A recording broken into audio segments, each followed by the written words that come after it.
বোরখার আড়ালে সে নিজেকে লুকিয়ে রেখেছিল পাক্কা 18টা বছর। সে মনে করে বোরখার আড়ালে নিজেকে লুকিয়ে রাখাটাই তার ধর্ম। সে বড়ই লাজুক। বোরখার আড়ালটা এবার সরিয়ে দেয়া গেল সেই লাজুক ধার্মিকের। বোরখার আড়ালটা আদতে তার ঘন লম্বা একটি ছায়া, যে ছায়া দিয়ে ঢেকে রাখা আছে তার কায়া। সেই ঘন আর লম্বা ছায়াই ছেয়ে রয়েছে তার মুখ ঘিরে থাকা গ্যাস আর ধুলাবালির চাকতিতে। প্রায় 4100 কোটি মাইল চওড়া ওই চাকতি বা প্রোটোপ্ল্যানেটরি ডিস্কটি ওই সৌরমণ্ডলের নক্ষত্রী থেকে প্রায় রয়েছে 9 কোটি 30 লক্ষ মাইল দূরে। বোরখার আড়াল সরাতেই দেখা গেল সেই লাজুক ধার্মিকের মুখ। আদতে সে একটি ভিন গ্রহ, নাম তার হাইড্রা। মহাকাশে হাবল স্পেস টেলিস্কোপের চোখে শেষমেশ ধরা পড়ল তার মুখ।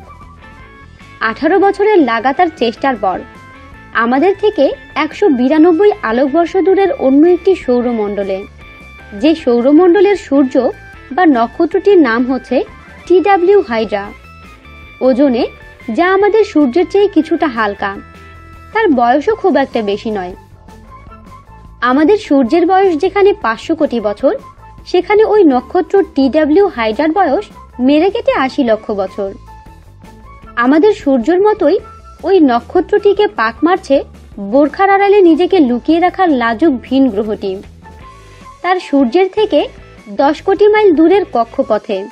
তার মানে আমাদের সূর্য থেকে যতটা দূরে রয়েছে পৃথিবী, ওই লজ্জাবতী ভিন গ্রহটিও তার নক্ষত্র থেকে রয়েছে ততটাই দূরে।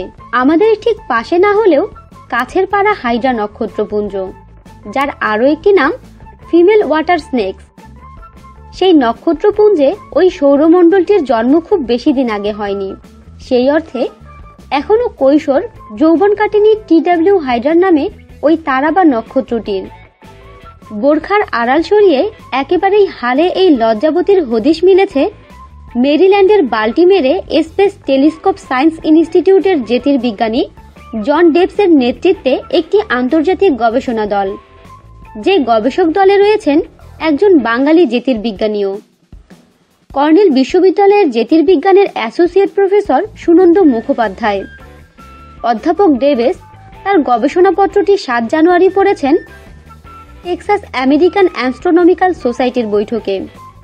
সুনন্দ নিউ ইয়র্কে বলেছেন, নতুন ভিন গ্রহটি কিন্তু সেই ঘন লম্বা ছায়া তৈরি করছে না।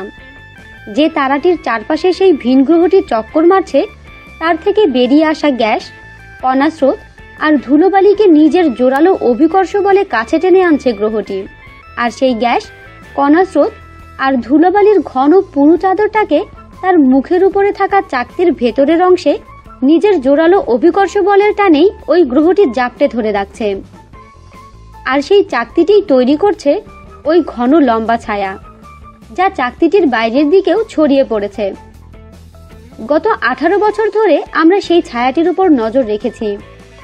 2005 সালেই প্রথম হাবল স্পেস টেলিস্কোপের নজরে পড়ে যায় ওই সুবিশাল ছায়ার উজ্জ্বলতা বাড়া কমা এবং তার বিভিন্ন দিক। হাবল টেলিস্কোপের চোখে এটাও পড়ে যে সেই বিশাল ছায়াটা সরে সরে যাচ্ছে। ঘড়ির কাঁটা যেদিকে ঘোরে ঠিক তার উল্টো দিকে। তা কেন হচ্ছে সেটি তখন বোঝা যায়নি। ছায়ার একটি বিন্দু 16 বছর আগে, যখন 2000 সাল ছিল, গত বছর সেই বিন্দুটিকেই ফিরে আসতে দেখা যায়।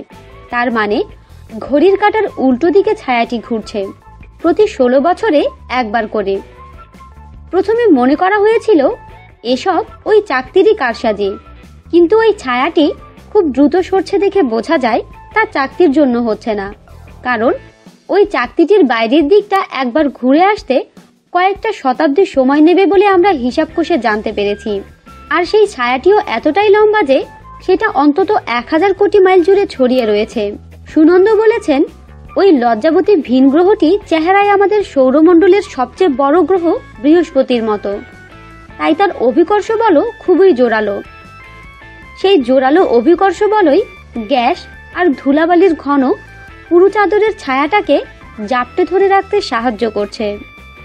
আমাদের সাথেই থাকুন আর সাবস্ক্রাইব করুন।